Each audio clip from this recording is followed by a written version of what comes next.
Cyril Guiraud, cofondateur de Theta, qui est une société de conseil dans le tourisme, qui fait aussi de la gestion de projet et enfin des développements informatiques. Comment est-ce qu'on peut aujourd'hui, quand on est une société de services technologiques, préserver un petit peu la planète ou au moins avoir un impact positif? Eh bien c'est un petit peu un métier de tous les jours ou une occupation de tous les jours. Que ce soit sur les serveurs qu'on utilise pour nos propres besoins ou que ce soit pour les applications qu'on va faire pour nos clients, on essaye de faire en sorte qu'il y ait toujours cet aspect qui soit préservé. Comment est-ce qu'on fait ça? Eh bien, on discute avec le client déjà par rapport à un petit peu ses besoins ou ses envies sur le sujet et s'il n'est pas motivé ou concerné, on essaie de le concerner et faire en sorte que le produit qu'on lui apporte n'aura pas au moins d'effet négatif sur son image.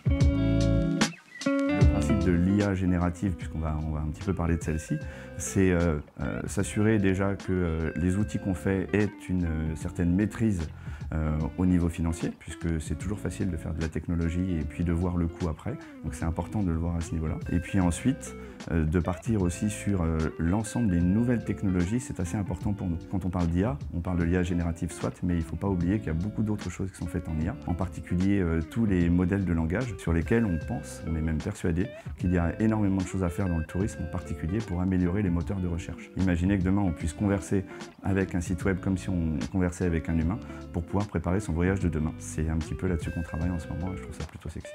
En ce qui concerne l'accessibilité au voyage, chez Theta, on a déjà travaillé depuis un certain nombre d'années sur tout ce qui va être la virtualisation du voyage. Alors on peut s'en servir de différentes façons. Une des façons qu'on utilise aujourd'hui, c'est prévoir un voyage avec des expériences immersives ou alors faire complètement la substitution de ce voyage par des expériences immersives assez poussées. Le matériel est beaucoup plus poussé, il est beaucoup plus facile d'accès et qui te permettent d'avoir une vraie expérience. On ne parle plus d'immersion, on parle vraiment d'expérience et vivre quelque chose à travers un casque qui t'emmène quelque part. En tout cas, chez Theta, on y croit énormément. On pense que l'immersion et ces nouvelles expériences vont pouvoir développer un nouvel écosystème autour du tourisme, soit pour effectivement te le faire présenter en avant-première grâce aux agences de voyage qui seront dotées de ce genre de système, soit pour les personnes qui ne peuvent pas se déplacer ponctuellement ou de façon durable, leur permettre vraiment d'avoir une expérience comme si j'y étais.